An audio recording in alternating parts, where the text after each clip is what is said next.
Well, welcome. Thank you for joining us from Dublin, probably also the furthest traveled. I didn't run. Yeah, I did not run. Well, I gave him like a very high-level overview, but maybe a good place to start would just be, what is Tines? Yeah. How do people use it? Walk us through kind of some of the basics. Absolutely. So, hi everybody. My name is Eoin. Yes, believe it or not, that is how you spell Owen in Ireland, where I'm from. I'm a first-time founder, first-time CEO. So, as Jake said, before founding Tines, I spent about 15 years as a cybersecurity practitioner, helping to build and run technical security teams at companies like eBay, PayPal, and DocuSign. When I was running security at DocuSign, we desperately needed a workflow automation platform that would allow technical but not software engineer practitioners automate the repetitive parts of their jobs themselves without having to write code. And we spent about 6 months trying to find a product that could do that, couldn't find anything. And so out of kind of like frustration and in order to scratch my own itch, I founded Tines really to go build that product. So you can think about Tines as a tool that allows anyone, regardless of their technical background, automate the repetitive parts of their job quickly, easy, at massive scale without having to write code.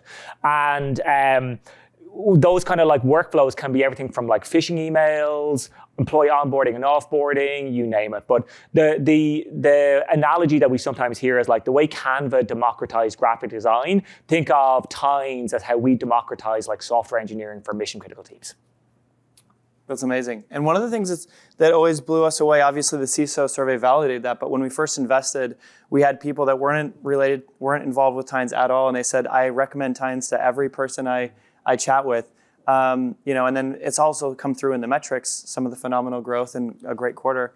How are you able to kind of capture lightning in a bottle and explain kind of what's really driving that growth and that customer love? Yeah, great question. So I think like there's a few, it's not one thing, obviously, like there's a few different things. I think there's obviously kind of the macro, which is that cybersecurity is just becoming more and more important for every single sector, whether that's like ransomware or disinformation campaigns, like it's really, really critical. And so companies are investing heavily in cybersecurity in order to keep themselves and their customers and their most data protected.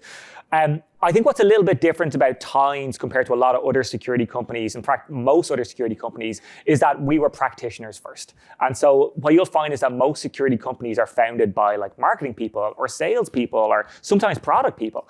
And security is an extraordinarily complex and complicated like industry. And unless you've kind of like lived and breathed the challenges yourself, it's really hard to kind of appreciate just how difficult it is. And so I think one of the great advantages that TK and I had was that we had actually lived and felt those problems ourselves. And so when we were building the product, and we were bootstrapped for the first couple of years, when we were building the product, we were solving our own problems. And so when we went then and brought the product to market, there was just instant credibility, and like CISOs felt like they were buying from people that actually understood their problems rather than people who were trying to like make a quick buck. Yeah. And I think, that's continued to be our like main philosophy, is like build the product that we wished we'd had as security practitioners. And so when we talk to our customers and we ask them like, why do you like the product so much? It's because there's all these, there's a million small decisions that we have made that were informed by our backgrounds.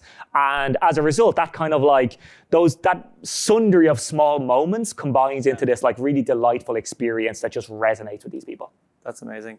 And what's incredible about Tines is we kind of segment security buyers, and you could think of a lot of different sectors like this as well, but in terms of level of sophistication, where they are in their security, kind of like where they are as a team, how technical, sophisticated. So it's like crawl, walk, run versus, how big is the organization? Is it small, medium? Is it a large enterprise? And what's pretty phenomenal is Tines is one of the few companies that's been able to kind of cross the chasm into all of those buckets, both from very non-technical all the way to, extremely sophisticated teams. Yeah. And so, now we know like where Tines is today.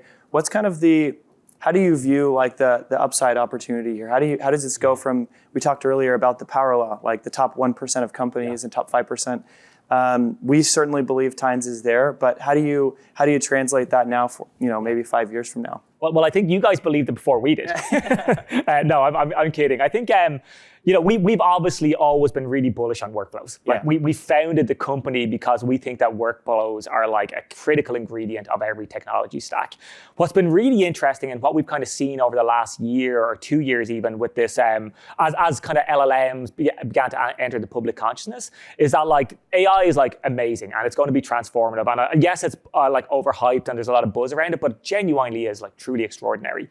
I think the reality of AI and the promise of AI and the reality of implementing it in like a business scenario are like quite different. And we've really struggled to see meaningful ROI from AI in the last couple of years, outside of some niche verticals like code writing co-pilots or customer support.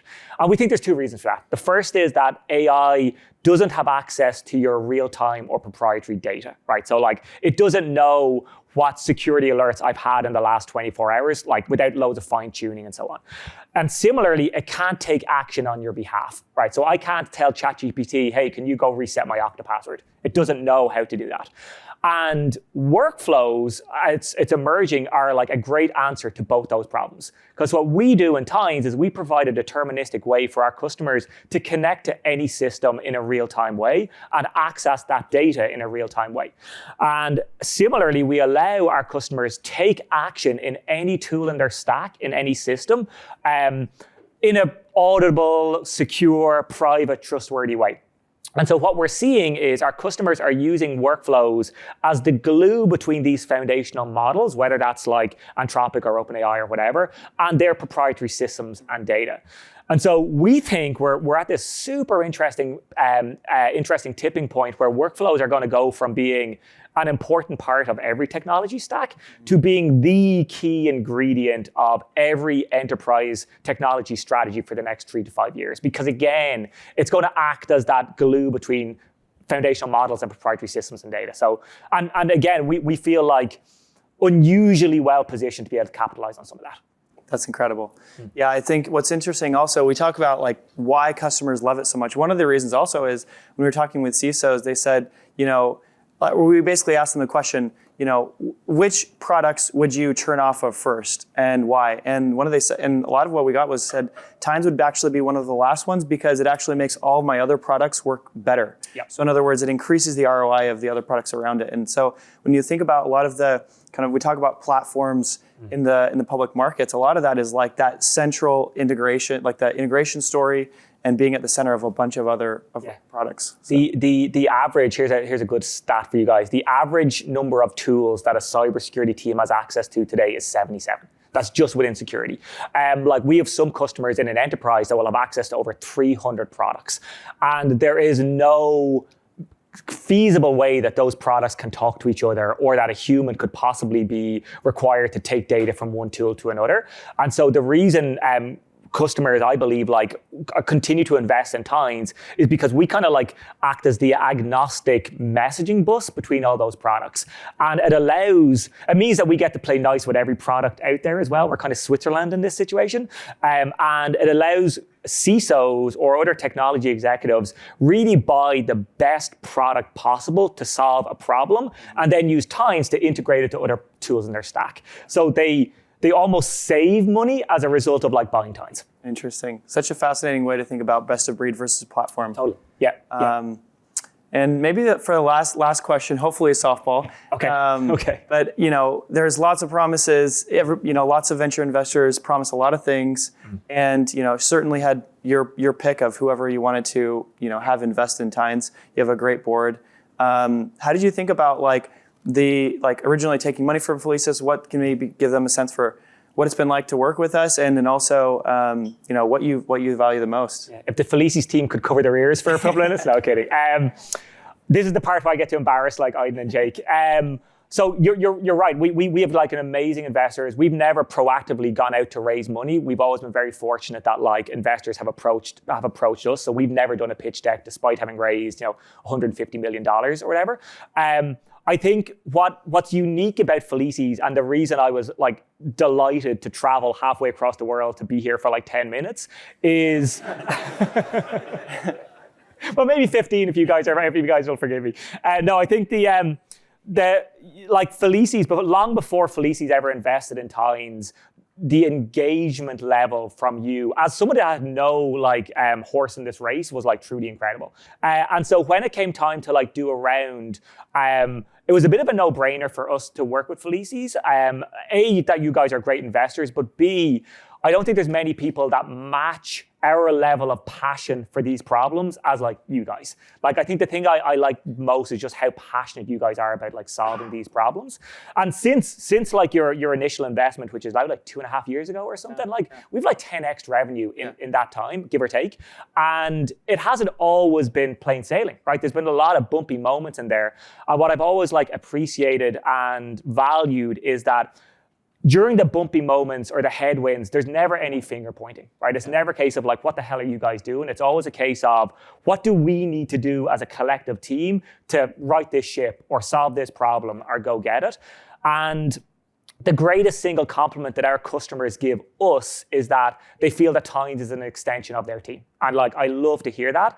And I would kind of like pass on that compliment and say that like the greatest compliment I can give an investor is that it feels like they're an extension of our team. And that's what it's always been with Felicis, is that like, whether it's like working with us in the field at events, whether it's like hustling with us to close candidates, I never have any hesitation or doubt that Felicis will be there when we need them. That's amazing. Thank you very much. My pleasure.